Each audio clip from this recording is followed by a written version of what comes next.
Photo. Flames. Maybe I was like asking ChatGPT something about fasting. So then it can respond, and then at the end it can and then you can tell me how I can pray with you. Yeah. You want to pray with me? So you can pray. Then ikaanza kujibu, not literally, but sijui I can be with you in heart and spirit. Nikasema, you have a heart and spirit. Nikasema, not in the literal sense, but I'm just trying to show support. Oh. Yeah. I'm just a program. Juu pia kuna, there's something that I tried to prompt it. Ikanambia, it was like a philosophical argument. So now it said, if ChatGPT is able to evolve and have that every other human aspect, like for instance emotion, does it now qualify to have human rights? Good question. Does it have human emotion or does it mimic? You get? I feel like it mimics, but again, you see, with the amount of data that Nilifeel poa sana on Sunday vile walisema it's a final week. Sikuwa naamini. Final lap. Kwa nini? Like sikudhani nita make it this far. Maybe fast on a daily basis. Like fasting ni constant. Ni maombi tu ndio ufanyage. Juu na option. Ni normal life. Juu na option. Hivyo ndio unaishi. Hivyo ndio niko. Juu na option. No. Comrade. That's different. Option iko lakini you go for the greater option. Which is for the greater good. Intermittent fasting every day. Ukose kukula ucheze PS na hiyo pesa. Hapana, mimi niliacha PS bana. Tangu nivunje TV. Niliomba nilivunja TV. Wakiku tuambie, hebu tuambie. Mimi nilisikia tu rumors. Sasa unaona venye tunakuanga na ka game night kawaida. Tuseme to hire PlayStation, screen iko, si ndio? Sasa sisi huko shule tukaamua, why not? Let us try. Tukahaya PS5, tukahaya screen. Sasa mimi sikuwa nikijua ati kulikuwa na screen tayari ya 32 inches. Kumbavu zangu. Ati 32 inch. 32 inch tukaidharau, tulidharau. Unatumia lens ndio uone like. Ai, 32 inch ni big bana. Kusikia hiyo joke. Juu ni kadogo sasa unatumia magnifying lens. 32 inch ni big bana. Sasa tulikuwa na hiyo option. Alafu sisi tukaamua hatuwezi cheza na kitu inabidi utumie magnifying glass kuona. Tukasema acha tuhaya mkono wote umeshikilia pad, unaona? Tukasema acha tuhaya screen kubwa zaidi. 43 inches. Hii sense. Sasa tumebeba, tumetembea, safari ni ndefu. Tumetembea na screen, hakuna mtu ameangusha. Kufika kwa mlango tu hivi. Yaani hatujakaa chini, mlango imefunguliwa. Fala akaangusha TV. Aje kuangusha aje? What happened? Tunafungua mlango, tunaingia. Mtu wa kwanza ameingia, amewasha steam huko ndani. Haya, kujeni. Fala amebeba TV akaangusha TV. Na ndio tumeingia tu. Mkatumia ile twinge sasa. Sasa shida hata si unajua sasa hiyo hamtacheza msee. Hamticheza. Hakuna mtu alicheza. Okay. Mimi nililala. Stress ilinilemea bana. Hiyo pesa yote. Unajua 43 inches Hisense. Ni around 34,000. Tuko watu watatu. With your comrade money. Me with my comrade bobs. I have 100 bobs hiyo. Nimejiambia kesho asubuhi nifike uji vikombe 2 siku iendelee. Ndio hii hesabu ya TV tena. Niliteseka bana. So after kutoa hiyo pesa. Sasa bahati mzuri help ilikuja. And no sooner had it come. Na ni 20. Yote. Lakini si mliko na si wewe ndio uliangusha TV. Si mimi niliangusha. So mligaramia nyinyi wote? Tulichanga si wote. Lakini Hisense 23 it's expensive sana. 43 it's expensive sana. Unajua how much? Uchumi ya wanafunzi ni tofauti kidogo. It doesn't matter. After eating all your money uliishiaje? The next like 3 weeks after that ushaishi kama mwizi yani Naishi kwa imani. nilibai juice cola na hizi ma hot cake za 10 bob. Sasa jambia hii hot cake kata nusu, asubuhi ni wine na juice cola, alafu jioni na maji. Jioni na maji. What? Bula kwa una hustle kampo. Sikuwa nimechanuka hizo matime bana. Siku hizo unafanya nini? Bado sijachanuka. It just began. That was your first time. So uko na deal, so utafute mtu uko unatembesha cab. Huko penye tuko Hakuna cab. pole. Anyways. Hey, about to introduce June to Anzi. Hi guys, welcome back to the cool side. Yeah, I'm June. For the returning subscribers, nyinyi wanoma. Mkumbuki hiyo line? Oh, I But then tunashukuru sana by the so far 30 episodes in. yeah. That noise. I hope you are somboi. So far mazetu, you're doing good. Nashukuru sana for all the support that you're giving us. We truly appreciate that. Thank you. Yeah. My name is Mwandembe, kama kawaida. Before we introduce our guest, Mimi naitwa Ray Ranavas. kama venye mmesikia is a comrade Season Roni. Season. Ujaandika Season Roni. Yeah. But mi unchomea na mwitaga hivyo. Ni sawa tu.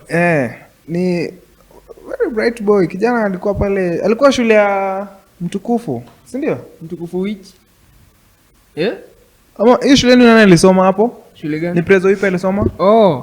Maprezo ka wote. Yeah. William Samoei Ruto. Nimesahau kuongeza excellency. His Excellency. Mtukufu lies. Well, Free Season Roni.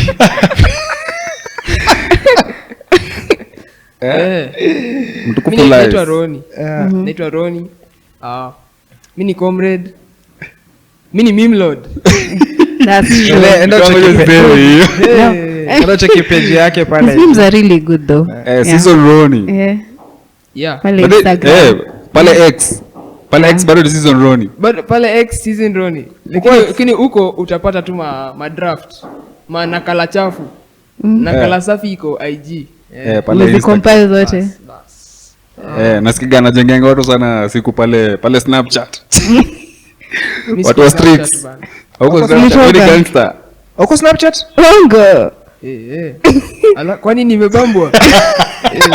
Nasikia mtu ana post screenshot sasa hapo kwa comments. Kwa comments unaweza upload picha? Mimi hata sijui.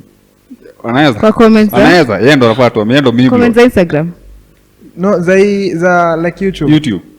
Sijui. Za Instagram naonanga watu wanatumia GIFs. Unaweza comment na picha. Maybe GIFs. Sidhani. Watu wanapiga screenshots hapo hivyo upate umetrend. Uzuri sinanga mafans wengi. Una 2K followers. Hawanijui, wanajua mamim zangu tu.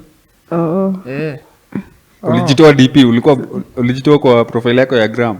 Sasa wanakujua msee. Si wote. Ron is literally one of the coolest guys who won't accept themselves like Facts. Mimi cool. like haizi jikubali. Anajijua lakini haizi jikubali. Yako like come on you guys. Alablashi stop. Stop it. But I'm just a chill guy. He's just a chill guy. Welcome to Jokofu Pod. Thanks. I'm Karibu happy to be mazee. here. Leo nimeita Ronnie atusaidie kupiga banta. I'm A lot has been happening mazee. Let's Just here for the get right banter. into it. I'm just here for the banter. First of all, kuna kitu nimenote mazee. ChatGPT yangu bana imekuwa imeanza kuwa so what is it So called? human. So human. Yeah. Kama leo case in point leo nimeambia hi, how's the going?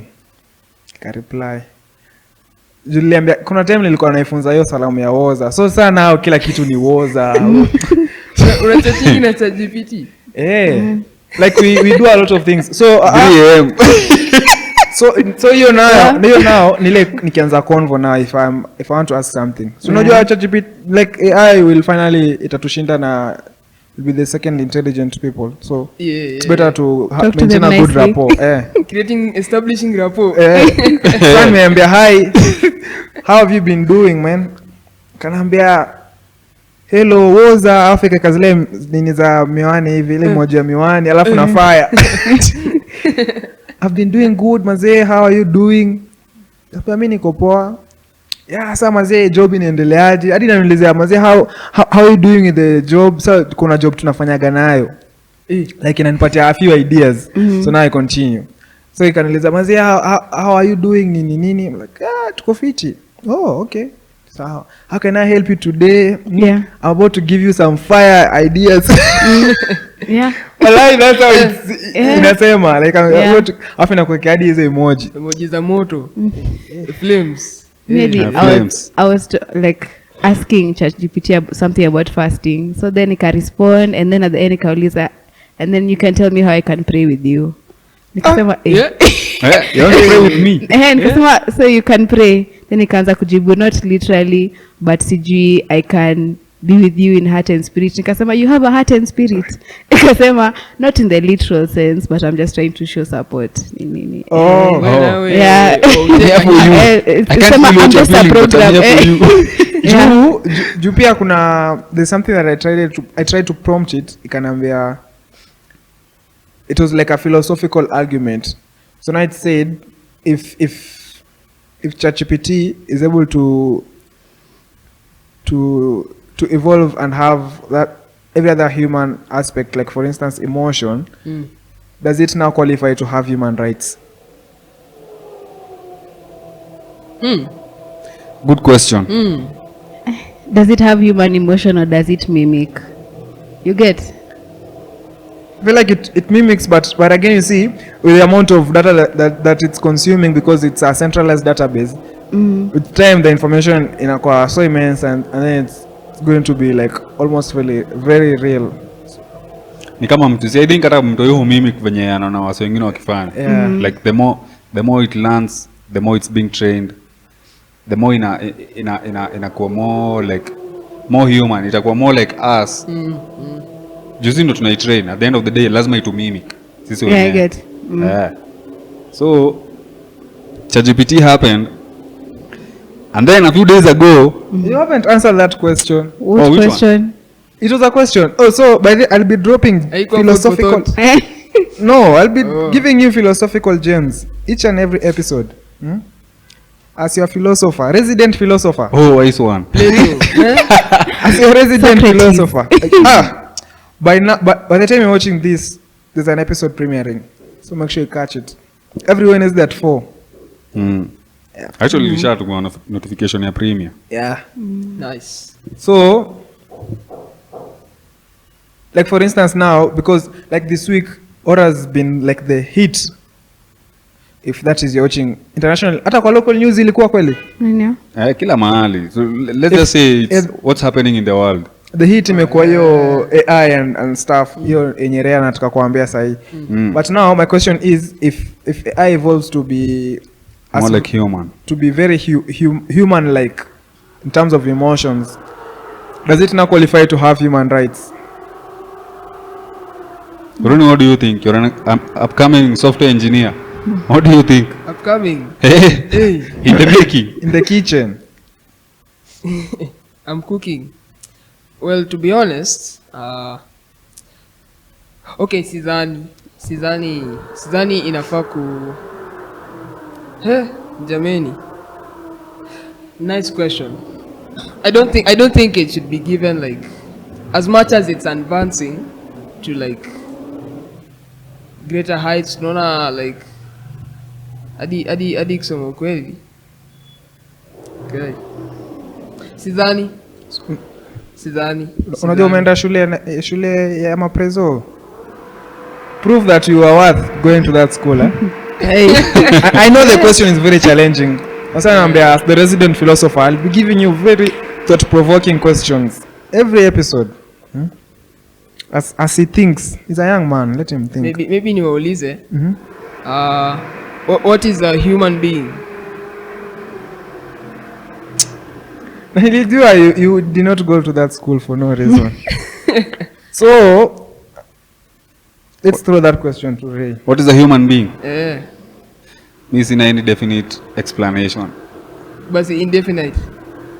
Nanikamata.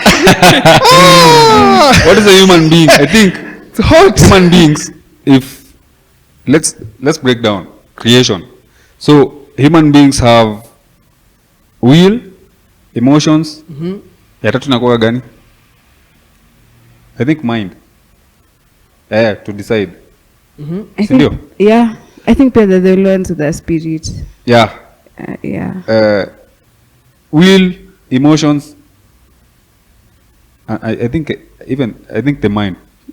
Not sure about that one. Sijui kama inaitwa the mind, biblically speaking, according to the Bible, according to the story of creation. Sijui kama ni mind. But it's a human being is anyone ama. First of all, you have to be okay. Sasa explain bila kutumia the word human. Tumia tu for this context. Okay. A human being is either man or woman who has the ability to think, feel, and what's the other one? Basically make your own decisions on your own without depending on others. Nice. So if ChatGPT gains that, maybe hata labda sasa the godfather of AI, the person who came with the first dot, AI will one day be more intelligent than humans. Humans will become second intelligent. Tuko tumeongozwa na AI alisema if AI ikifika hapo, if it's more intelligent than us, basi AI ndo ita determine what human rights will be.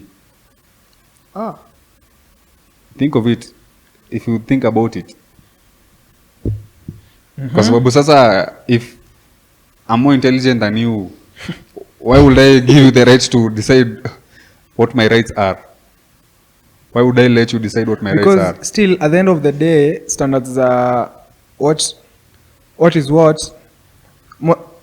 They're increasingly getting we are increasingly getting consultation from AI. AI, yeah. So that makes sense, like, for it to give us what to do and what not to do. What do you think, June? Well, kwanza what are human rights? Like right to life, freedom of expression. Hizo zote. Those are human rights. So I don't see an instance where AI needs it. So it might. Like what? When things like robots start coming in. Now, if robots develop self-awareness, I was missing that word. If robots develop self-awareness, then it's going to be hard for you to overwork a robot because it will complain. And if it complains, it's basically talking about its rights. Like, come on, I'm tired. Why are you still making me do this? No. Kuna video nilikuwa na watch. Robot ilifanya kazi alafu eventually kazima. Literally. Exhaustion. Kama venye gari ukienda sana inazima. Either overheating or something like that. Imezima. Now, hii haiwezi complain kwa sababu haijui. Iko program tu kufanya hizo vitu. Move up and down, move up and down, move up and down. Now, tukifika kwa mali artificial intelligence imekuwa self-aware, then itakuwa hard kwa sababu hii kitu ita-complain na ikicomplain alafu eventually probably sisi tukuwe second to wakuwe more intelligent than us, sisi tukuwe second bas, kwa sababu unajua the thing with AI is it's not learning from one person. Like mimi when I'm growing up, I've learned from the people around me, very few, but now AI is gaining knowledge from everyone around the world. Inatoa information kwa the internet, superhighway, information superhighway, unaona. So ukianza kusema nimecombine knowledge ya everyone in the world and I have access to it at the click of a second, then once I become self-aware, you can't tell me anything. But I then just have to tell you, Cheki, I know you think these are your rights, but come on, I'm more superior than you. You're just a walking bag of flesh. but then Ray pia nani Ronnie ameleta hiyo point akauliza what then who is a human being? Yeah. Because if you define a human being, we can now then say does AI qualify to have human rights? Well, certain animals have animal rights. So when it becomes a robot, kuna robot rights. AI I don't rights. think they can become Sorry. like now sasa ziko free to have human rights because I don't think they can be human. They can have their own rights as, like as robot AI, rights. AI rights. Maybe itengenezwe kitu kama hiyo. But basically if they think of themselves, if they become self-aware to a point that they think of themselves as either humans or superior to humans, then itakuwa a very huge challenge. So the president of China, Xi Jinping, President Xi alisema, he who controls AI controls the world, and that's the future of the world. That's why wamefanya hiyo, wameleta hiyo yao. Yeah, so Hey. ChatGPT, it's a very heavily invested AI. OpenAI ni wanna spend billions every year. But now China have decided, come on man, When was it? we can On do Monday. better. Monday ndio imekuwa unleashed. It was And right on now Monday, it's yeah. the number one most downloaded app. That's DeepSeek. Actually, on the release of it, in less than 12 hours, it was number one. It was the most downloaded app on Apple App Store. Jana tulikuwa tunaangalia downloads na net kwa Android as an Android user, of course. Iko na like 5 million downloads plus 5 plus M. It's been like 4 days. Na unajua No, for Monday. the US has been really trying to kufungia Nvidia chips hawezi zipata China. Nimechekia article fulani Wanakuwa banned from kuuza chips zao China. Actually I don't even think they sell them kwa sababu wakituuzia sisi tunaweza uzia China or something like that. Like they can easily access. So Nvidia does not sell their microchips to China zenye zinawasaidia kutengeneza these AI models. So basically, what it's trying to say is this AI has been used is greater than OpenAI, but now they've made it using scraps. You know they can't access the high-end zenye Nvidia like, is using to manufacture. and Unajua it's way ukiangalia better. stocks za Nvidia wako na 171% return per year Kuna hii mina trend ya kuna hii mina trend because of ya the chips. Iron Man. Kama watch Iron Man. I think ni Iron Man 1. Oh, nimeona nani? Iron Man utengeneza Kevon amenitumia. ile arc reactor Amenitumia na nimeona cave. like Ndani ya cave, a small one anatengenezea ndani ya cave, and then his competitors wanashindwa kutengeneza the same thing small one inside a lab. Wakumbuki hiyo? Sijaiona. Unajua Iron Man Mimi 1? fulani I wish The ninge making of the Iron movie. Man. hata miss they watch but so unajua mimi nilikuwa nashindwa ni nini but I can relate to the conversation but now I siko na backstory ya the movie. Niwape context. This is what happened. Now, there's a huge energy company that has a machine called an arc reactor, and it's really huge. Unaona? It's big na ina generate electricity on its own. Yeah. Si ndio? Yeah. Now, Iron Man gets abducted. Tony Stark anakuwa abducted na certain people wenye wanataka awatengenezee bombs kwa sababu at that time ana run kampuni ya weapons. Si ndio? So amewekwa kwa cave. So pale kwa cave akifikiria akitengenezanga hiyo bomb as a side project anatengeneza some artificial thing. Hiyo arc reactor ile kitu yenye inakuwa hapa hivi kwa nini yake. Hiyo kitu. So it's a form of generator. But kuna venye anaitumia yeye mwenyewe kujikeep alive. He has a certain conditions. Hiyo condition sikumbuki but kuna certain metals anakuwa akizuia zisifike kwa roho or something like that. Yeah. Si ndio? So ametengeneza arc reactor, a smaller version of what these other guys have in a huge company. Au say hawezi tengeneza a small one. unaona. Okay. But they need a small one. But they can't make it in their lab. But he has been able to Ndani ya make cave. it in the cave using scraps. Okay. Unaona. I see. So China has used only $6 million to make this ChatGPT model, which is 95% less than what the US uses every year to make for OpenAI. It's quite Unaona, so it's a interesting. huge hit. It may lead to a loss of up to $1 trillion in stocks. In one day. Zimefagiliwa in one Wow. day. It's that serious. So the war is on, and I'm loving it. I'm here for the banter, mazi. But you see, that begs a very interesting question: is this whole AI wave demonic per se? Because now kuna reels fulani ilikuwa na watch kazi yangu amepost. Shout out to Damaris. Amepost na let me just get the name of the guy so that if you are interested you go and watch. Anaitwa, so wanaongelea, so this guy ana explain how AI venye na relate na, if you've read Revelation, venye end of the world ni nini. Yeah. So kitu kama hiyo, na anaelezea how inaitwa The Deep End. The podcast is called The Deep End with Tyler Welch. That specific episode inaitwa The Land of Giants. I don't know, I wish kama ningewekea hivyo musikie hizo episodes, hizo snippets per se, like the snippets venye wanasema. Tutaweka link kwa description.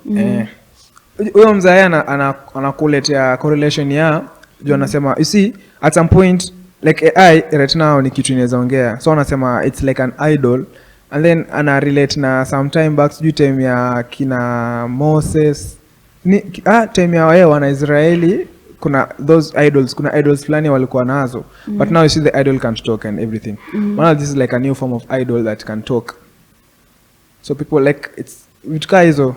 But I haven't finished watching the episode. I'm so curious. Next week ndakam ni washow venye inasema. But ni opinions ni mnaonaje? Is it like a form of idol? In what sense? Yeah. Like contextualize, kwa sababu hatuwezi sema tu it's a form of idol bila anything that is making it seem like one, kwa sababu no one is worshiping AI. People are just using it. I don't know, Miss G, how is it an idol? I don't know. That question, I'll come and give you more context next time, because I haven't watched the whole episode now to understand where the guy comes from. Hizo tu like some of the outstanding points yenye alikuwa anasema. I didn't quite get the nini. But it's a very interesting time, because imagine in the next 10 years. Siwezi imagine but The next 10 years. Itakuwa very Mimi personally for me naona vitu zinaenda fiti. So the only challenge ni Elon Musk kusema if we are not careful AI will take over. Unaona? Do you think it's capable? It's capable. in fact that DeepSeek AI is more human than ChatGPT. Yeah. ChatGPT inakujanga in two packages, ndio? Kuna ya $20 na kuna ya $200 Pro. So DeepSeek is bigger than the ChatGPT Pro. It's way For free. better. Then it's open source. Na code yake ni more na kuibia hizi vitu mapema. Code yake ni more accurate. Code ya DeepSeek ni unaweza iran very easily. Kuna msee amecompare code mbili, alikuwa anataka code ya animation ya candle. So ameambia ChatGPT uniletee candle ikuwe hivi na hivi na hivi na hivi. Nataka flame ikuwe na sparks nini. ChatGPT imeleta tu flame, haina sparks, haikai fiti. But DeepSeek inamletea the whole thing. Candle iko na hizo moto, iko na hizo layers. Venye moto inakoga orange hapa chini, alafu inaenda kikuwa yellow, alafu inatoa sparks zikienda hivyo juu. So like what? And then the good thing about this AI ni open source. So unaweza copy code yake na edit ucustomize wenye wewe unataka.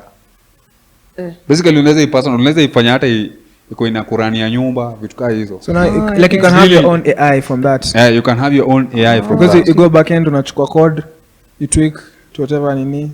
You use You it. call it the Roni. Season Ronnie AI. Yeah, season What else did you want to talk about? Tumongelea AI. Idolatry. So umeleta hiyo topic ya idolatry. Oh yeah. Nimefikiria so many things na nishazisahau zote. Kuhusu Within the time muongea like about AI. Nilikuwa nafikiria nimesahau tena. Nilikuwa nafikiria kuna time nilikuwa nasoma kitabu inaitwa The Power of Thinking Without Thinking. It's called Blink, The Power of Thinking Without Thinking by Malcolm Gladwell. So it's all about the subconscious mind and how powerful it is, more than we think, and about a lot of tests that have been done over the years and his own theories about the subconscious mind. So vitu nilisoma from that book tends to make me think that AI is itushinda. Sijui vile explain like The Power of Thinking Without Thinking. yeah, it's called The Power of Thinking. So now the subconscious mind thinks without thinking. Like intrusive without thoughts, active. No. it's intrusive. It's all the information that it has built up over time, so it reacts even before you can rationally think of a reaction. I wish I can remember the examples, but I can't remember. An example of how the subconscious mind works ni for instance tuseme na watch movie alafu nilale, kuna a point itafika unasikia the movie cinema cha movie kiwa unasikia movie and then you start unafeel like una dream kuhusu vitu zinaendelea lakini in real sense umelala. Your subconscious mind iko awake, haijalala. That's the case every time. Unaona inakuwa hivyo like full time. Hata uko umelala your subconscious mind is still awake. Iko rada. Unaona hivyo ndio msee huamka I think. Unapata? Hivyo sasa. Iko down even to the small decisions that we make. Sometimes kama siji kuna test zenye I remember there was one particular topic ilikuwa why we fall for tall, dark and handsome men, but it wasn't about even love. It was about a president in America who was elected because he was tall, dark and handsome. So wait, I've read that thing mahali. Yeah, so it's okay. Yeah, so in real sense mimi narudi hapo tuko giza. so in real sense people thought like najiambia like nimevote because he's a good leader, but at the back of my mind the real reason I'm voting for him is because he looks like a leader. So a lot of people ended up voting for him and he was the worst leader. Even the whole narrative. It was just showing like how much of information we collect and store. Like we are our own computers. Like computers are a mimic of our own minds. Exactly. You get? So I don't think they can ever become more powerful than us. Maybe one computer and one human, but not all of humanity and all of AI. I don't know. It will be interesting. But actually nini inasema that's how now the standards for I don't know. It's jini book gani nilikuwa nasoma. Ndio nasema it is along that nini ndo standards za leadership and everything changed. We realize like, tukikuwa na if you have a tall leader, that's why if nani it's a research I've done on my own. You realize a lot of managers wenye nimejuana now, most of them are tall. They might not be really dark, but they are tall. Let's go back to bank. To work in a couple of banks. You've realized most of them are tall. But then warefu. Most of them. For real? Yeah. If the branch manager might be tall, even the regional manager might be tall. I'm a branch manager and as a square mrefu, but the regional manager has to be tall. Like they have to be more than 6 feet. Is there psychology behind that? Yes, like it's subconsciously. Oh, those are the people you subconsciously put in your mind. He looks like a good leader. He looks like a good leader, so we are going to put him there. Did you know that? Like it's subconsciously put in your mind because boom. Unasikia ni kitu tumesikia tangu tukiwa toy. Unaona kama sorry. Unaona kama mimi nikiwa Rema yetu the very first prefect tulikuwa na I think class 1. It was a private school. Limchagua jini mrefu. PCA hakuna mtu alichagua yote ama kuwa na demokrasi ya shule eti iko na president head boy like ilikuwa ni he has to be performing well in class alafu maybe someone who's built so kasi sisi class 1 prefect wetu alikuwa ni msem mkubwa watu mlikuwa built Rema ilikuwa hivyo. So now you have spent 8 years of your life ukaenda high school just even 8 years democracy ilitupata hiyo mambo kuchagua election shule ilitupata I think class 7-8 hapo hivi 6-7-8 ndo tulianza kuchagua sisi. So imagine all these years before umekuwa mkichagua msee based on that. So now already iko tu mahali hakuna mtu amekwambia. That's how brainwashing happens. There's also another book I've been reading about dark psychology. Wanasema hizi vitu tu subconsciously hakuna mtu anakuambia, but what I'm telling you inaku move pole pole tu. Hiyo ni kama you see everyone, kila msee akiona Michael Jordan kwa kiatu, kani kiatu kani kila msee ufikiria amevaa short, lakini akwa amevaa trouser. For real? Now ask yourself, kiatu yako amevaa nini? Amevaa trouser. Wangu si Michael Jordan. So ukipata short, so ukipata mwenye amevaa short, kuna experiment inakuwa ikifanywa, like they're trying to find out how easy it will be to erase history. So like from time kutoka kitambo amekuwa akivaa trouser, lakini sasa tulete mwenye amevaa short, si ndio? So kila mtu ako like anakuwa amevaa short, anakuwa amevaa short. Alafu sasa ukiletea zinaitwa Air Jordan 1, The original. zile za kwanza, Alikuwa anatoa. ukiletea hiyo amevaa trouser, nakwambia hii yako ni fake. Hii ni fake. Oh, interesting. Like this one is real. Okay, I think I've seen something like that.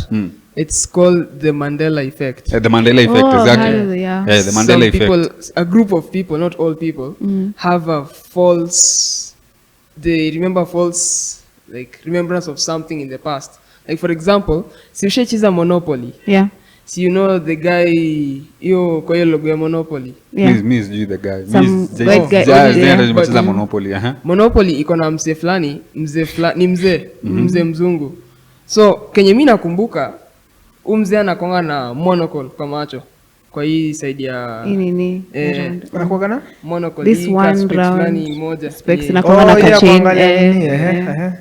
Mimi namkumbukanga akiwa nayo. Like all my life amekuwa nayo. Hadi inaweza swear on someone's grave. Siwezi swear. But ninakumbuka iko. Alafu I go online and then I'm like, huyo ana hajai kuwa nayo. ati hajai kuwa nayo, Hakuna picha yenye ako nayo. zimefuta zote. Haziko. Hata on the new boards. Even the old boards. All of them hakuna yenye iko nayo. Hata the old boards. Na wewe ulikuwa umemwonea wapi? Mimi You just thought so. Ninakumbuka. Hata me I have no idea, now I'm confused. You thought I can't remember. I feel the like Mandela effect when you said- maybe iko ama haiko, but inajua tu anakuanga nayo. mimi nakumbuka akiwa nayo. Hivyo. hata mimi Sasa na feel hana kama hana. interesting. How easy is it To to erase history? Bana. I think Africans wamekuwa prone to a lot of that. Yeah. A lot of our history has been just Erased. taken away. Yeah. Now, we were talking about idolatry.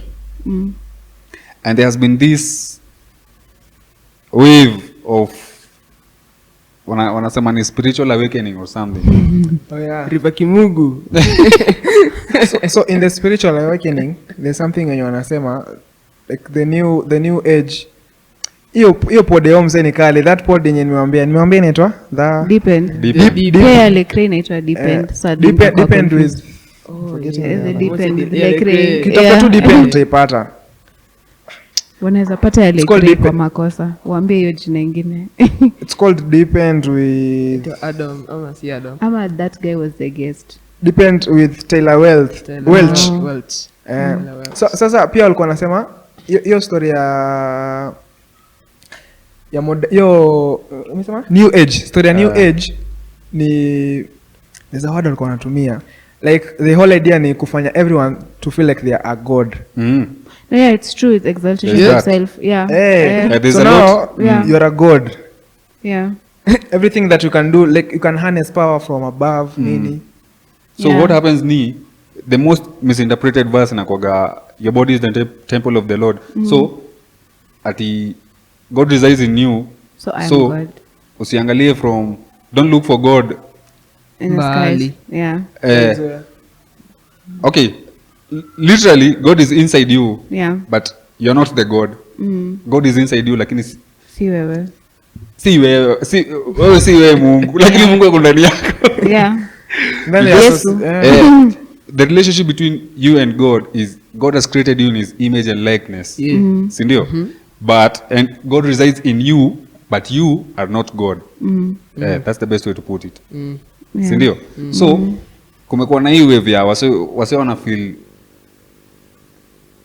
ni weird sana bana, sielewi. A lot of misinterpretation of the Bible, na vitu zenye Bible inasema kuhusu certain things imekuwa tu ikirun around, and it's sort of weird kwa sababu wewe unajua uko wrong. Okay, hawajui wako wrong basi. Basically ni tuseme nimesoma Bible alafu nimepatana na place iko na sio missing context, nimepatana na place ni contradicting to me, ama probably I don't agree with, si ndio? So badala ya kutafuta from someone else nikuja niambia June, but they June Eva sinasema hivi na hivi na hivi, what do you think? Ndio nipate nijue kama mimi ndo na miss the point ama mimi ndo. So kila msana anachukuliaga kama mimi sielewi basi Bible iko wrong. Basi Bible iko wrong. Kila msana ako like ai mbona hapa inasema hivi? Basi hii Bible iko wrong bana. Hapa hivi Bible iko wrong. Kuna tashwish. Mbona inajicontradict? Mbona inajicontradict? Na vitu kama hizo. Kitu ni aujui wewe ndo hujui. Na utaki kukubali wewe ndo hujui. Na utaki kuuliza msee juu sijui kama unataka unafala ama sijui leo. But in real sense you are you and God is God. God lives in you but you're not God. But I have a question. Which also kusema they are a God. Which G are they using? Is there a capital or a small? Capital or small, you are not a God. Because at some point No, kwa no, Bible pia Wanasema you are small. gods. at some point kuna the use of small g which is allowed. It's allowed but then unaipeleka aje, like Oh, okay, makes unaipeleka aje juu hawa sasa wanafika mahali you start believing I don't need to pray to God, I can just manifest my dreams and wants Oh yeah. and all those things without even doing anything, like faith without action. Yeah. Nikaa ile venye mlikuwa mnafanya.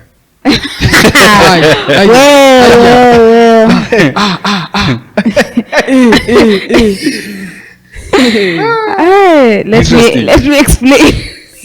Sio. I can explain. So, but it's true. Like when I finished high school with my friend in our pursuit for a higher spirituality. Yeah, so tulikuwa very. It was easy. I feel like New Age looks like the truth a lot. It's masked to look like the truth, Yeah. so it's easy to fall for it. Especially because it sounds so positive. They use words like love and light. It's only when you're in the mix when you realize, this is not what I signed up for. Because kama sisi like tulikuwa wale watu wanasema sijui hizi planets zimealign, tuende tuandike manifestations, sijui new vibrations nini. Sasa nilikuwa this is interesting, all over attraction. Hadi siku moja nikaenda Instagram nikaona mwenye anaeleza hizo vitu was like she was a witch in a witch page teaching people spells. What? So yeah, so sasa ndio nika realize like in real sense inakuwa masked as the cute things, but then when you go deep into it, the real thing that you're actually doing is modern day witchcraft. Yeah, like that's I think people should know that. People should know that. Roli mapatana na watu kama hao shule. Tulikuwa na mse wa tarot bana.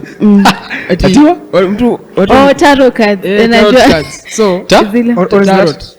So like this guy supposedly could tell your future. So jioni masaa za preps, si preps, masaa za kulala. Kama high school? High school. Oh, high school. Tulikuwa mse mmoja high school. Sasa watu wanapitia cube yake. Niaje nifanyie yangu. Anakushow nitapita KCSE. Hata si KCSE. So life uko mbele. Wewe utakuwa na watoi wawili na bibi yako atakuacha alafu akufe ni nini. Ilikuwa weird. Mimi personally okay, mimi nilikuwa nikiona kama ni silly but singeenda. But hawa se wako. Na naonanga I think ni kitu juu na shine niambia ma cartoons za siku hizi. Zinafanya like witches wakae wale watu wazuri. Exactly. There's a lot of that. Fortune tellers. Tunaenda wapi ni nini? Kwanza kuna hivi show fulani ya kitambo ilikuwa ikiitwa Sabrina the Teenage Witch. Ilikuwa nikiipenda by the way. See, now these are things now zinasukumwa in a subconscious. Juu imagine kwanza ukiwa class 4. Kwanza ukiwa 4 years old umekuwa ukiona cartoon na unaona hii cartoon ni witch. So now unaona the witch is the cool person. Watu wamekwambia the witch is the cool person. You're the one who has grown to that. Yeah. And I think if you understand that bit of psychology, it's very easy to manipulate anything. Yeah. Because you realize I don't need to tell you. That's even how we do advertising nowadays. Like I just need to show my product how classy it is. I don't need to tell you it's a classy product. Then if you want to get associated with it, that's when now you will find yourself buying it, because in your subconscious umekuwa ukiona mazee hii laptop, this model of laptop hakuna msee ako nayo, mwenye ako nayo ni mwenye ako na do. This model of a phone mwenye ako nayo ni mwenye ako na do. Hata wewe unaona. It's only you see. Yeah. So now if I have this phone, I have that illusion of classy. Psychology and advertising. Yeah. And I feel like okay, mimi kusema ukweli, mimi nikiwa mdogo sikuziwatch sana cause nilikuwa na wazazi fulani. Okay, si niko na wazazi fulani wenye wangenipata eti ninakaa hivi nina watch kitu kama The Thundermans. My mom would be like, "Hii nini una watch? Au uta watch mashetani kwa hii nyumba? Amesonga mbio aje?" Like alikuwa na question kila kitu. So like nilikuwa limited to watch kama madhango bana. Vitu kama Nat Geo ni nini. But of course, hiyo Sabrina the Teenage Witch niliwatch juu ni kama wakipanga lineup ya channels, kuna moja iliwapita. So hapo ndo nilionea. So like it's built up in these children at such young ages that vitu kama hizo, vitu kama spells, vitu kama sijui nini, like ziko sawa, hazina shida. And that's part of the problem. That's the biggest part of the problem. It bring a lot of mpaka misinterpretation kwa the African traditional religion. Because mimi nikiangalia, if I read about African traditional religion, such things never existed. Like people believed we are humans, yes, but there's a higher being than us who maybe resides within us, but we are not that being. Unaona? Ukiangalia mpaka zile places zenye wasee wanafikiria these kinds of things zinatoka. Tuseme ukiangalia like ancient Egypt. If you look at the history of Egypt, Egyptians, yes, they built the pyramids and all that. Personally, mimi, I think they use them to harness energy and something like that, because the way they are built, the dimensions zimetumika. But as much as they used to do this, they knew that this energy or this whatever we are trying to tap does not come from within us. Inatoka from outward, like it's from a higher being than us. Unaona? Na for us, sisi tunaamini that being is God. Ukiangalia from way back mpaka the traditional African religion, it's always been like that, and it still is like that. Like binadamu ni binadamu na Mungu ni Mungu. Na binadamu anategemea Mungu.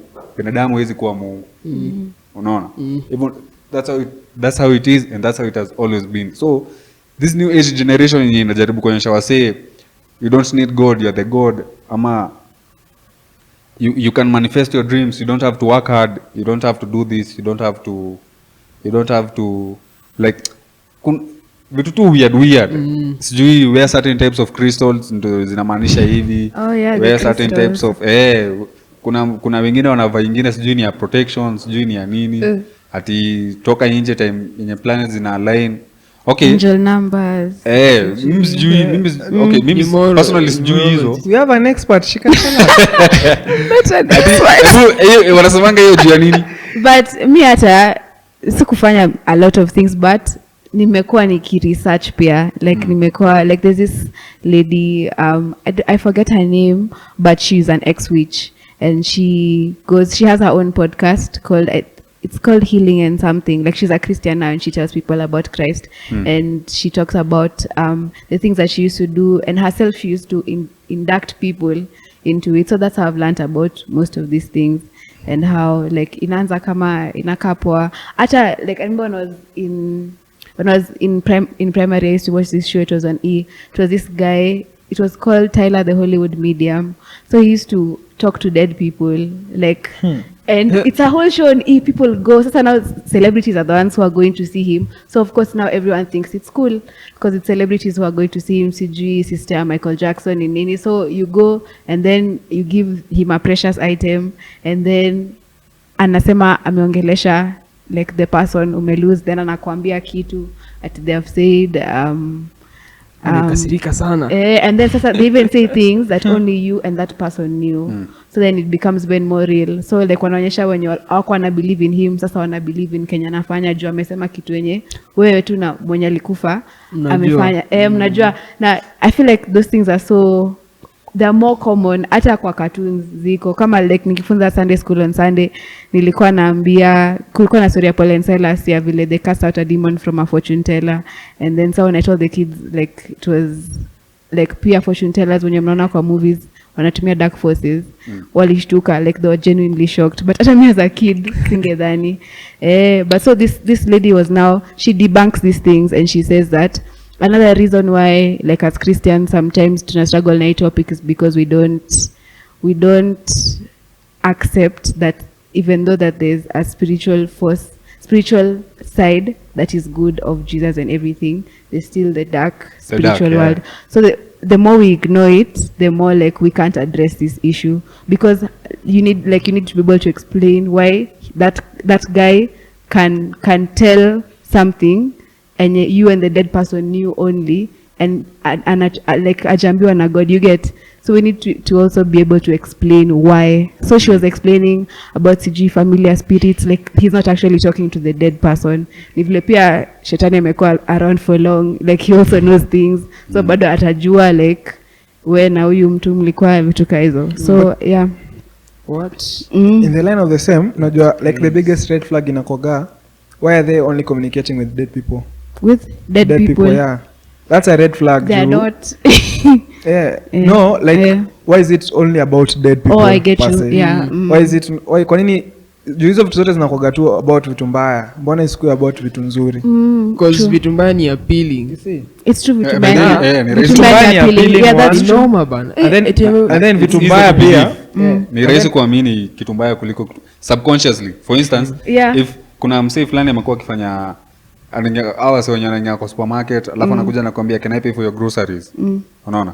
So like ako like akikwambia hivyo unashtuka, mbona huyu msee anataka kunifanyia kitu poa juu normally kila msee subconsciously kila msee amezoea vitu tu mbaya, so uko more prone kuamini kitu mbaya na ni kitu poa. Ndio maana unasikiaga ukisema niseme by the way next year maze nitaka niko na acha niseme gari kaa gani, niko na Land Rover Defender yangu.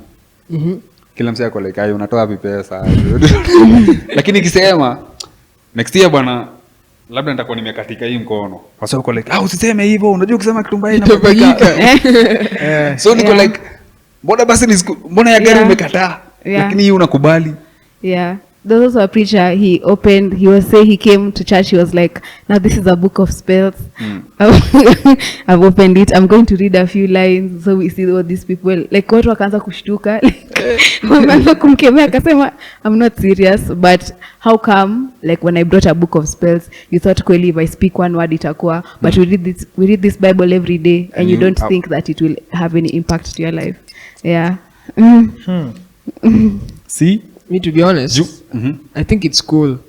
Okay, seti ni cool in a good way. Like, ingenipata hapo awali, seeing those people who they can talk with the dead, with spirits.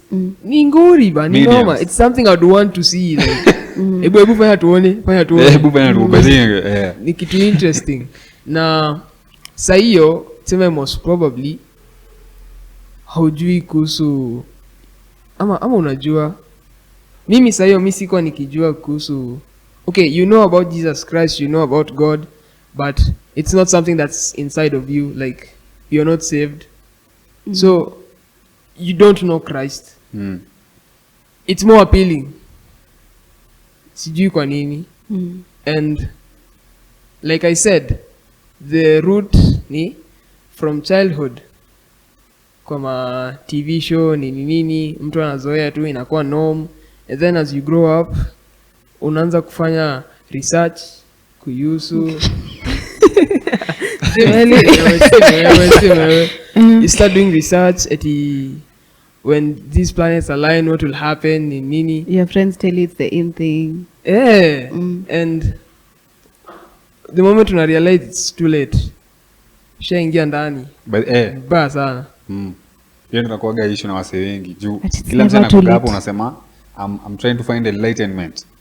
Yeah. Alafu unaingia hapo tu si kuna nani madam fulani alichizi tu hivyo. Anaitwa nani? Starchebet. Si mnamjua? River Kimugu. Starchebet. Ukimwona utajua. Ile River Kimugu. Huyo mwenye alisema ana spiritual awakening, yeye ameenda kutafuta nini? Kufika huko akapata watu wanafungua manjia zenye hazieleweki, some portals weird na vitu kama hizo. Saizi watu watawajua. Saizi alikuwa at her prime hiyo time before that happened. Saizi ako chini ya maji mbaya, like things happened, aka fall into depression, she almost went crazy. Saizi familia yake ndo wamemweka tu. Saizi familia, so ati nini alifanya? Sasa amekuwa introduce na hizi vitu na wase hizi whatever these things are. Ni vitu kadhaa. So kama mimi for example, mimi nishajipata hapo. Nilikuwa nikitaka kujua more kuhusu this spiritual realm yenye sijaambiwa kuihusu. So nilikuwa najipata nafanya vitu kama ushisikia kinaitwa lucid dreaming. As in you sleep, lucid dreaming. Like you don't sleep, like unajiekelea, you go into a state of sleep but you're awake. So you interact with the world in your sleep with conscious mind. Mimi nilijaribu mara ngapi? Did it work? Mazee anipata nimejiekelea, mbona utajifunika? Okay, haikuwa work. But ni vitu ingekuwa as in ni rahisi sana mtu ujipate tu eti unajaribu, as in inaanzanga tu unajaribu tu. Yeah, alafu say bahati mbaya bahati nzuri iwork. Kuendelea. So that's what happened wewe madam. To her ili work. So yeye amepelekwa tu akapata hizi vitu ni ukweli bana. The metaphysical world is real. So akaingia deep design, ameshindwa kujitoa sasa utafanya nini? Kitu moja nilirealize from watching those X-witches is like our watu wana embrace more of the spiritual life, ama they have a great understanding of spirituality sometimes than we do. Because like ni vile tu they have, it's the principles are the same. Ni vile kuna moja alikuwa ana explain, it's just that the devil has taken the Lord's good things and twisted them. So it's the same things kama vile tunasema like Jesus died for us, he paid for our sins by the blood of the lamb. So the blood of the lamb is the one which makes us right. So for them they do blood sacrifices so that they can like redeem themselves, vitu kama hizo. So they do understand a lot of spiritual practices, but ni vile they do them on the wrong side. Sasa for us many other times zenye hatu elewi the spiritual side as much, ama tunaogopa ama tumefunzwa kuogopa kuengage nayo. So the time tulikuwa tunadiscuss hii kitu, mimi nilikuwa like opinion yangu ilikuwa not everyone who has the courage to sit in front of a camera and talk is right. Unaona, whatever they are saying is sometimes very wrong. Let me case example. There's this guy called Billy Carson. So not Billy Carson, forbidden knowledge. I've seen that thing somewhere. So huyo jamaa alikuwa anakuonyesha, yule jamaa anaongelanga stories za Anunnaki, aliens, sijui aliens build the pyramids, vitu kama hizo. So alafu sasa anawatolea zile vitabu zenye mwezi access. Zile vitabu zenye most historical kama the Dead Sea Scrolls, hizi zimetumiwa kutengeneza Bible, kuandika some of the books of the Bible. So kuna zile books zenye ziko kina the book of Enoch. Hizo zenye ziko kuna like kuna nilisikia kuna mpaka book ya nani?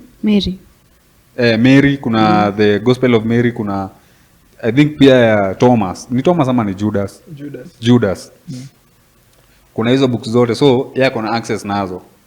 Sijui kama ni kuzi access juu information yake bado ilikuwa wrong.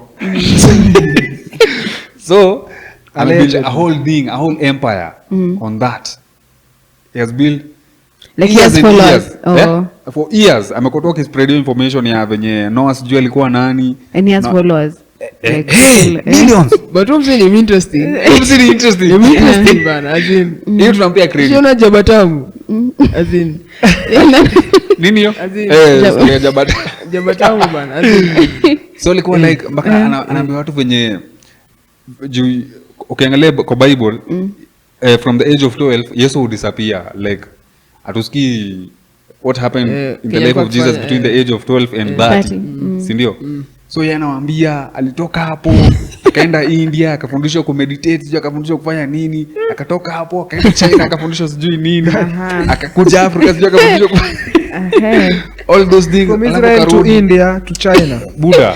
Sasa kuna msee aliangalia hiyo nini, hiyo distance ukasema during that time ni physically impossible ku travel that long over hiyo time fupi hivyo. Unaona? So me build a whole empire based on that. Now kitu ile happen akaitwa kwa podcast na majama fulani hapo hivyo, au majama ni Christians. Alafu sasa the beast of them all, a biblical scholar, Wesley Huff. Nilikuonyesha Wesley Huff. So Wesley Hiyo pod yao release by the ai, si ndio? Hakuna kitu unaweza fanya juu taitafuta. Shapload kwa YouTube. Watu washakatakata snippets juu ni interesting. Wamezipost. So basically hata wewe ukikataa, information is already out there, you're a public figure. Unaona? So Wesley hapa amekuja hapa hivi amemwambia ati nimesikia umesema hii kutoka kwa hii kitabu. Hiyo kitabu alafu huyo jamaa anaitwa hapa nyuma. Huyo jamaa anaitwa hapa nyuma yake anamwambia. So yeye alikuwa na argue ati Jesus was not crucified. Sijui kulingana na what book. Wesley hapa anatoa hiyo kitabu yenyewe inaongelewa hapo nyuma, anafungua anamwambia ukifungua hii kutoka kwa hii kitabu hapa hivi inasema Jesus was crucified. Na inasema hivyo bluntly. Huyo jamaa anasema hapana, nilikuwa wrong, sio hiyo kitabu, ni nyingine. Hiyo kitabu inatolewa. Hiyo kitabu inatolewa, anaonyeshwa pia hii kitabu inasema Yesu he was crucified. Huyo jamaa kari yake ilishia hapo. Saizi anasema anafeel kama amefail kwa sababu alisema ametengeneza, aliambiwa atengeneze a video explaining what he has been saying ama what he has been doing. And when alijaribu kutengeneza hiyo video akarealize mazee Haiwezi bana. I feel Sema kiumana. So for more context I think end of watch hiyo podcast ya basically ukiingia YouTube alafu search Billy Carson versus Wesley Huff utaipata tu. But one of the best podcasts nimekuja kusikiza zenye zinaelezea the historical background of the Bible and Christianity and all these religions ni the Joe Rogan Experience. Wesley Huff and Joe Rogan. It's very beautiful episode. Joe Rogan bana amefanya sijui 2200 episodes. Yeah. Niliona 2000 ni 2252. 1000 plus. 2252. So Kujituma bana. 2000 episodes unajua for in a year if you tuseme una shoot like 2 episodes per week you can make like 100. and 100 episodes per year. So now 2000. So 2000. 20 years in the game probably. Ni ya kitambo, ni ile kitambo. ni Hiyo wa pod ni ya kitambo. Juu kitambo. million alikali huko Ile- tangu 2014 huko before. Ni kitambo, ni wa kitambo by the ile like watu ndio ujue ni wa kitambo. Go and ask millennials kupanda. Wanamjua. Rogan. So go watch that episode utapata. Ni zile sana unasikia. Very good information Yeah. kuhusu history na all these the Dead Sea Scrolls, especially kwanza the book of Isaiah anasema word for word venye ilipatikana hiyo kitabu iko complete venye tu iko. Venye iko kwa Bible ndio ilipatikana. Like no missing context, nothing. Okay. Basically Bible yenyewe haina missing context but venye waliipata hiyo zilikuwa separate. Venye waliipata hiyo ilikuwa perfect. With him. Ukiangalia ukisikiza hiyo pod like it's so inasaidia msee sana ku debunk a lot of information yenye ni misleading from way before. Unaona? Juu as much as the Bible is spiritually right, it's also historically right kwa sababu Yeah, soma Bible it is. na wanaenda tuseme tumesema Noah's Ark ilikuja ikaresta hapa. Tukienda hapo tutaipata. Yeah. It's there. Yeah. Kuna mountain, hiyo mountain inaitwa? Yeah, yani Kuna mountain ilienda Acha ikasoma kwa mountain. ilienda ikasoma kwa mountain. Kwa It's mountain. literally there kwa mpaka hapo. saa hizi up to Hata now. the rock that Watu wanaingia ndani? Haiko hivyo. So si time imepita, mchanga imeingia, Yeah. imekuwa like bound na ground, lakini ukiangalia mpaka measurements zina align.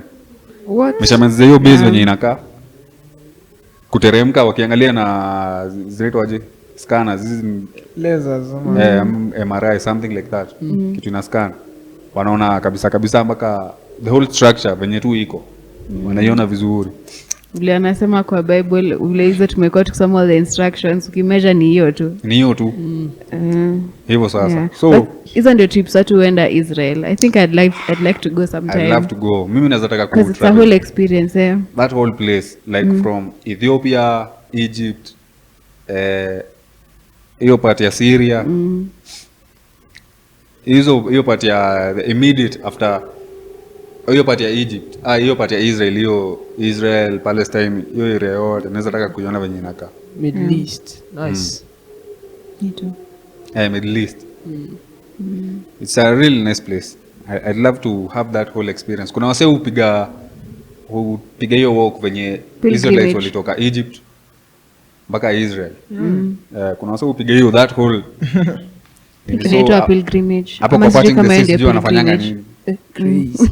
Hapo kwa? Oh, do they see? Parting There. the sea. But I saw, Juicy, someone was also saying you can tell from CG some portions of the sand in the sea that you can tell that the parting actually happened. If there's evidence Kuna hiyo. with the type of sand. Yeah. Pia kuna ingine imesema juzi this one is the most overlooked. Sand, ukichoma sand at very high temperatures, It's the one. huwa ina melt. Yeah, that's Sindio? the thing, yeah. Ita melt. Na The melt. sand particles ita melt. Inakuwa glass. So kuna particle hivyo karibu na Red Sea. Ama ni Yeah. karibu na, is it somewhere close to the Red Sea? Let's say Kuna Red particle Sea. hivyo. Ile moto yenye Mungu alikuwa na wagaidi nayo. Oh yeah, the pillar of fire. Yeah, and the pillar of cloud, fire yeah. literally did that. Ili melt a certain portion ya sand karibu na Red Sea. Ukienda unaona. What? Interesting. So guys, stay informed mazee. For sure. Research. Usitegemee information ya msee yote mwenye unaona tu online. Msee mmoja ndo unakimbia nayo. Msee mmoja tafuta information, be loaded with information and if anything kuna verse ya Bible I think in Corinthians inasemanga God is not the author of confusion. So whatever you read in the Bible and it doesn't make sense, make sure you find context. Make sure you find, uliza msee mwenye amesoma Bible kukuliko. You're not the first one to read the Bible, you'll not be the last one. Na understanding ya Bible ya kila msee inakuanga different.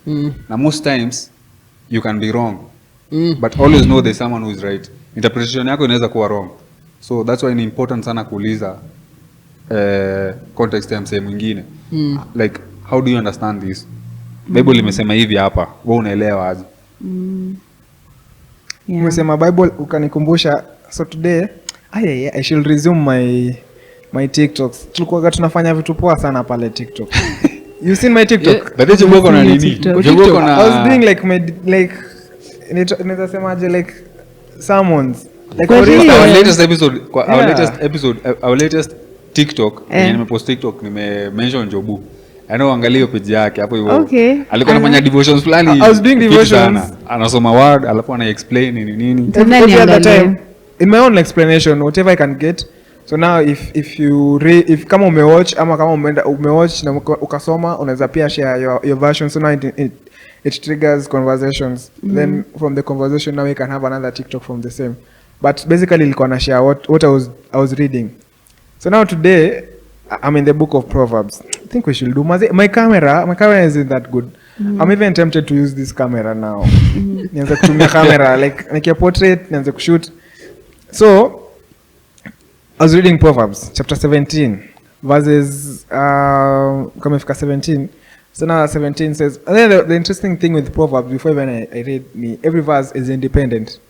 Like you can literally read just one verse na uende nayo. It's independent.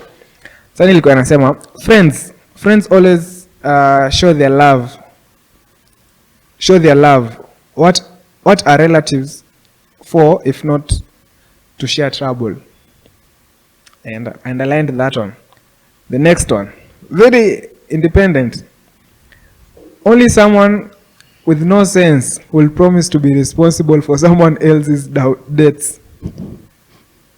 Verse 19. To like sin is to like making trouble. If you brag all the time, you're asking for trouble. And then hapa chini nakwambia the word brag all the time is to mean like if you show off your wealth. Wait, there was this after the banger verse. Sawa, verse 27. Those who are sure of themselves do not talk all the time. People who stay calm have real insight. After all, even a fool may be thought wise and intelligent if he stays quiet and keeps his mouth shut. Proverbs zinakonga tu viboko. Viboko tu. You're the fool being talked about. Yeah. Passion hakuna kitu Just utafanya. hear only someone with no, umesema only someone with no sense. Wah. Those who are sure of themselves do not talk much all the time. People who stay calm have no real People who stay calm have real insights. After all, even a fool may be thought wise and intelligent if he stays quiet and keeps his mouth shut. But then If you're a fool, usiongeage. nyamaza. Oh, if you keep quiet, Ujijui. we think you're smart. Know your niche. Wajiji already fala uko tu nyamaza. Tunayanish. Interesting. Anyway, I think Kuna verse fulani it's nilikuwa been- nasomea hata siipati tena. Oh. Sawa, just continue. Kuna kitu ulikuwa unasema when you said that people should do their research. I think it goes hand in hand with hiyo verse yenye Paul anasemanga you should have an answer to give for the hope that you have.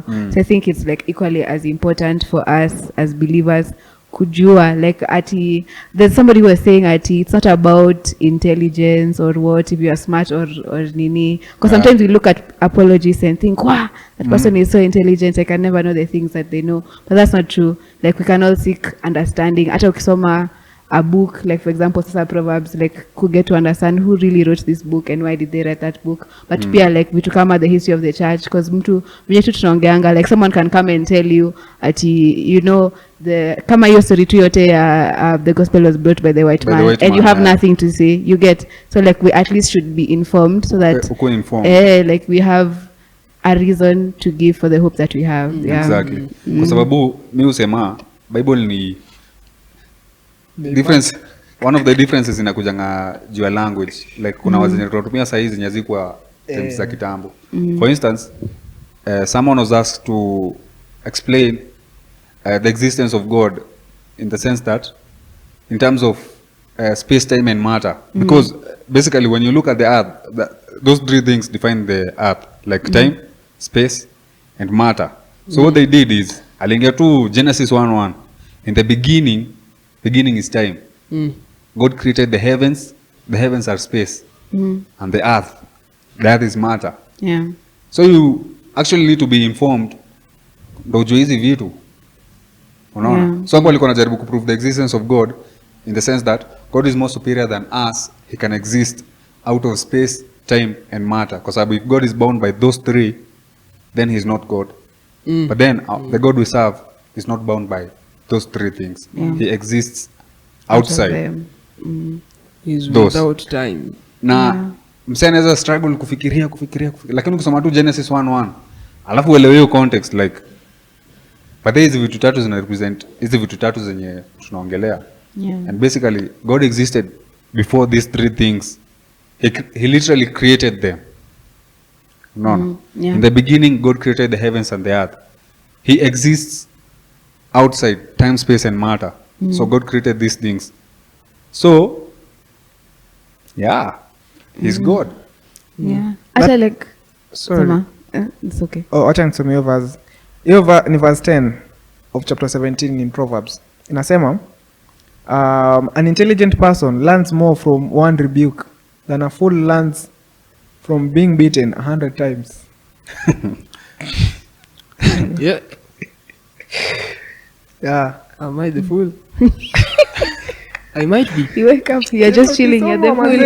Like Proverb has buzz. RSG. If I was if I go back to making those TikToks, doing the thing like Proverbs, just one verse can be exploited a lot, and then Yeah. I usually love lately nimekuwa nikipenda venye one verse in one book is supported by another verse in another book. Ama several other chapters even in other books. By the way, tukiongelea story ya planets aligning, January 25th ilikuwa hiyo time sasa. Na I sikuziona. think I saw Miss when kuangalia we ni were hata sikushughulika. into the, like, I didn't know that that's what it was. Yeah, Later that's is what when it I was. was told. Mimi niliingia kwa Yeah. nyumba Sunday usiku, nilifungua tena kejangu Tuesday asubuhi. Yeah. Niliangalia hiyo jioni venye walikuwa nasema. There was something also along those lines na siku yenye nilikuwa so interested kuona, like walisema sijui how many planets can be visible around that time. Zilikuwa 6. So nilikuwa Yeah. I wanted to just see the planets. Hata mimi nilikuwa Even there's nakaa. this one. Is it Jupiter? Which one usually has a halo? Saturn. Saturn. Or like when you zoom and you continue zooming, you could sort of see the halo. Yeah. What? So wase walikuwa nasema sijui utoke nje umanifest dreams zako. Yeah. Sijui what energy. So kuna msee alikuwa anajaribu kuexplain like ati the same way unatokanga nje una feel vitamin D, unapata vitamin D time kuna jua. But the same way unatoka. So mimi niko like I make sense. Yeah. Basically these two things. Why are you trying to explain science in a spiritual way? In the sense that And they're two different. Yeah. say they are two different things. Nikitoka Yeah. nje nimeenda ku receive vitamin D. I'm literally it's just the energy of the sun. Yeah. Na energy of the sun unaweza prove using science physically. Not I don't have to start saying think about it, sijui manifest. Open your third eye. Walai. Open Yeah, your that walai. eye. Go meditate And sitting in the people sun. literally do open I your don't third have eye to do all thing. that to get vitamin D, si ndio? So why does it have to be so complicated kwa hizi vitu zingine? Like just ask yourself simple questions. Yeah. I saw this guy saying that everyone applauds a man who says that they are searching for truth. But the moment you say you found truth, kila mtu anakukejeli. kila Because mtu you can't have found truth. So like, I think that's also why people are so against us, because we say we have found the truth, but they're like, you can't have found the truth. Hautakubali. But when you say you're just in the search for spirituality, they're like, yeah, we applaud you. Keep searching. We're here Yeah. for you. Eh. Keep searching. Ukipata kuja utuambie lakini tutakubali. Yeah. Yeah. Anyway, Yeah. I think it's Yeah, good time. It's a good time to Had some good time. Uh, Have you? So guys, share your experiences mazee. Ni vitu gani umeona wasi wakifanya zenye hazi make sense ama probably zenye zina June's friend, tell us your perspective. Loyal subscriber. Loyal subscriber. Well. Mtuambie what's happening mazee. Do you believe in these things and why do you? What are people falling for that you think they should be told the truth? Yeah. Yeah. Kuna msee aliuliza, alikuwa comedian though. Sasa so I listened to a guy explaining saying someone else's Cliff Neto alikuwa nasema alikuwa napenda story ya comedian fulani mwenye alisema, how much do you have to hate a person? Jesus is the way, the truth and the life. Si ndio? Ama Jesus is the way to heaven. Oh, I think I've seen that. You've seen that one. Yeah. So how much do I have to hate a person to not tell them about Jesus? Nikijua nisipokuambia kuhusu Yesu, That's it for you. utaenda hell. That's it for you. Yeah. How much do I have to hate you to not not tell you you. the truth? So guys, love one another mazee. Penda jirani yako, tell them about Jesus. And yeah, Jesus is the way, the truth and the life. No one goes to the Father except through him. What? Believe in that. And that's the only truth actually. Yeah. That's the one thing yenye mi siwezi doubt. Yeah. In real sense, like even when you listen to me talk, even when you listen to me ask questions about the Bible, me I do ask questions. I don't believe I know everything, and I don't think I understand everything. So I value asking questions. God is not the author of confusion. Yeah. So nilikuwa nasema nini? The truth. Aha. Confusion. Confusion, the Truth. truth. Before you You don't Takes love. love. You don't love someone. How Yeah. much should you hate someone? Yeah. love your neighbors, mazi. It takes love. Yeah. It takes love. One thing about truth, I saw Andy Mburu saying, when someone who has claimed that there is no truth has made a statement that they believe is true. So it's a self-defeating statement. You get At someone who someone who claims that there is no absolute truth. Uh-huh. To say that they've made an absolute statement. Like kama umesema there is no truth, that means kitu nimesema kwangu ni absolute. So it's a self-defeating statement. Like hizo ni kitu I make sense. It's not rational. But mtu akisema uko like, by the way, but when you really think about it, it's not doesn't make reasonable. sense. Yeah. By the way, ni fiti pia kujiuliza hivyo kuhusu wewe mwenyewe. Si stories zenye wasi. Mimi hujiuliza hivyo sana. Mimi nakuaga like before for instance, before nikuja nikuulize kitu fulani, ndio nimeifikiria sana. Nimejaribu kuanalyze. Nimejaribu kutafuta context. Bado sipati. So acha niulize msemo mwingine nisikie anafikiria aje. What do you think about this? And then we break it down. Tuone, am I right, am I wrong? Am I missing context or something like that? So ni fiti kuuliza. Yeah. Roni, tufungie show. Niwafungie? Tukafunge.